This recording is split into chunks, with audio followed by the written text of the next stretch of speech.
Hello बच्चों, कैसे हैं आप सब लोग। उम्मीद है कि बहुत बढ़िया होंगे। तो बच्चों, आप कक्षा 10वीं में पढ़ते हैं। तो बच्चों, कक्षा 10वीं के लिए अब बड़ी खुशखबरी है। तो बच्चों, 2023 का पेपर कक्षा 10वीं वालों का लीक हो चुका है।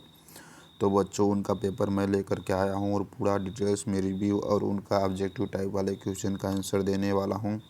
तो बच्चों, इस वीडियो को पूरा देखिएगा और सही तरीके से देखिएगा, जिससे कि आप क्वेश्चन पेपर को देख करके परीक्षा में टॉप कर सकते हैं। तो बच्चों, चलिए आपको यहाँ पर आंसर डायरेक्ट दिखा देता हूँ और क्वेश्चन का हल करवा देता हूँ।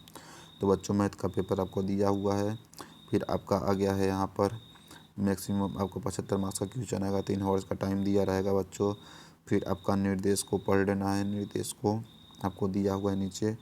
फिर आपका यहाँ पर फर्स्ट क्वेश्चन आ गया है, सही विकल्प चुनकर सही विकल्प चुनिए। तो सही विकल्प चुनना है। तो फर्स्ट नंबर क्वेश्चन आ गया, दो संख्याएं ए और बी इस प्रकार हैं कि ए गुणे बी बराबर 64 और एलसीएम बराबर 16 है। तो इसका एलसीएम कितना होगा। तो इसका एलसीएम 4 हो जाएगा।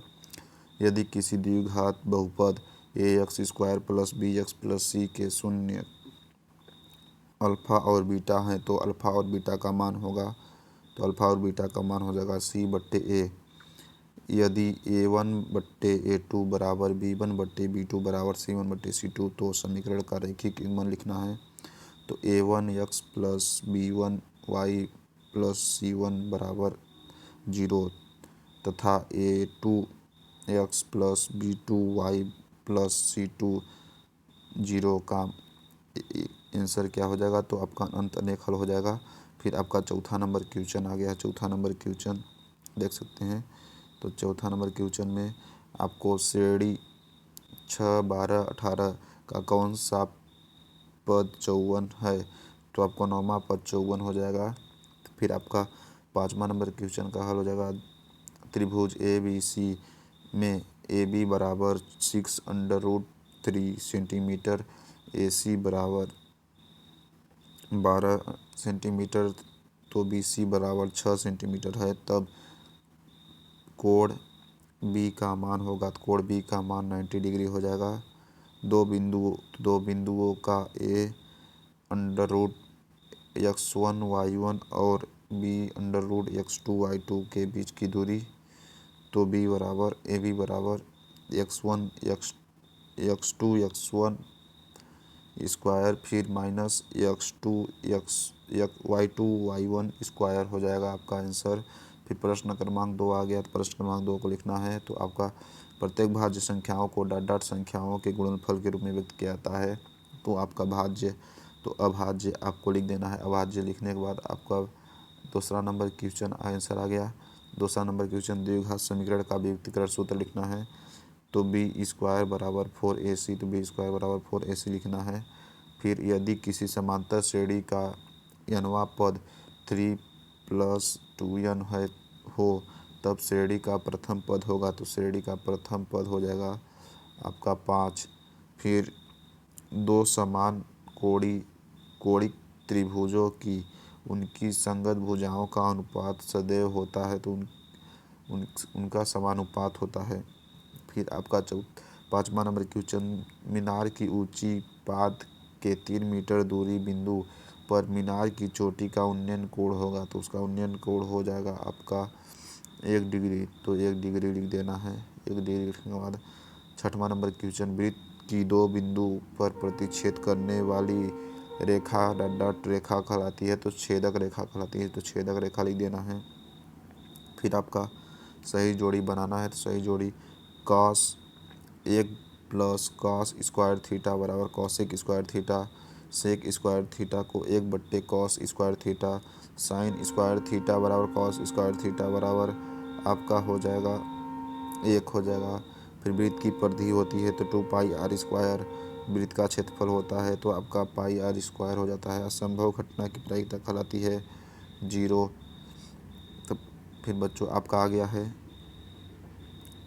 एक शब्द तथा एक वाक्य में उत्तर देना है। तो यदि किसी द्विघात समीकरण का विभक्तीकरण का मान धनात्मक हो, तब उस समीकरण के मूल की प्रकृति कैसी होगी। तो उसका मूल की प्रकृति आपका हो जाएगा 2 भिन्न एवं वास्तविक भिन्न हो जाएगा। फिर क्या सभी वर्ग समरूप होते हैं। तो हाँ, सभी वर्गों समरूप होते हैं। वृत्त की स्पर्श रेखा वृत्त को कितने बिंदुओं पर स्पर्श करती है? तो केवल एक बिंदु पर स्पर्श करती है। बिंदुओं 1 और 4 और 3 और 2 को मिलाने वाली रेखाखंड के मध्य बिंदु का निर्देशांक लिखना है। तो मध्य बिंदु का निर्देशांक 2 और 3 लिखना है। फिर 5वां नंबर, घनाभ के संपूर्ण पृष्ठ का सूत्र हो जाएगा तो 2LB plus BH plus HL हो जाएगा आपका। फिर 6वां नंबर क्वेश्चन का 2, 4, 8, 7, 5, 4, 9, 6, 7, 1, 7 का बहुलक क्या होगा? तो इसका बहुलक आपका 7 7 बार बार है तो 7 हो जाएगा। फिर आपका सत्य असत आ गया है तो बच्चों आपको सत्य असत डायरेक्टली बता देता हूँ, आप पढ़ लीजिएगा तो स्क्रीनशॉट ले लीजिएगा। तो इसका असत्य हो जाएगा, इसका असत्य हो जाएगा बच्चों। फिर आपका इसका असत्य हो जाएगा, फिर इसका भी असत्य हो जाएगा। 5वां नंबर का बच्चों आपको खोजने के लिए मैं रख देता हूँ एक क्वेश्चन का। फिर आपका 6वां नंबर का सत्य हो जाएगा। तो बच्चों आप 6वां 7वां 8वां क्वेश्चन का आपका मिल गया देखने को। तो आपको इन सब का स्क्रीनशॉट ले लेना है। यहाँ पर स्क्रीनशॉट ले करके फिर आपको आंसर का हल कर लेना है। फिर 8वां 9वां 10वां का स्क्रीनशॉट ले लेना है। तो आपको 9वां 10वां का बच्चों स्क्रीनशॉट ले लेना है। फिर आपका देखिए बच्चों 10वां का भी स्क्रीनशॉट ले लीजिए, 10वां 11वां 12वां तक का। तो 10वां 11 12 का स्क्रीनशॉट ले लेना है। फिर 13 14 का स्क्रीनशॉट ले लेना है बच्चों।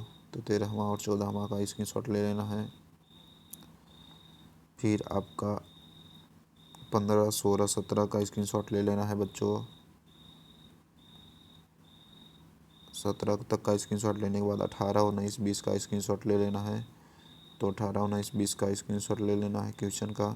देख सकते हैं इसके क्वेश्चन आए हैं। फिर आपको 21 नंबर का पूरा ले लेना है, प्रतिस्थापन विधि का आपको मिल जाएगा देखने को। फिर आपको यहाँ पर 22 नंबर क्वेश्चन का स्क्रीनशॉट ले लेना है। 22 नंबर क्वेश्चन का पूरा स्क्रीनशॉट ले लेना है। फिर आपका 23 नंबर क्वेश्चन का भी स्क्रीनशॉट ले लेना है बच्चों। 23 नंबर क्वेश्चन का स्क्रीनशॉट ले लेना है।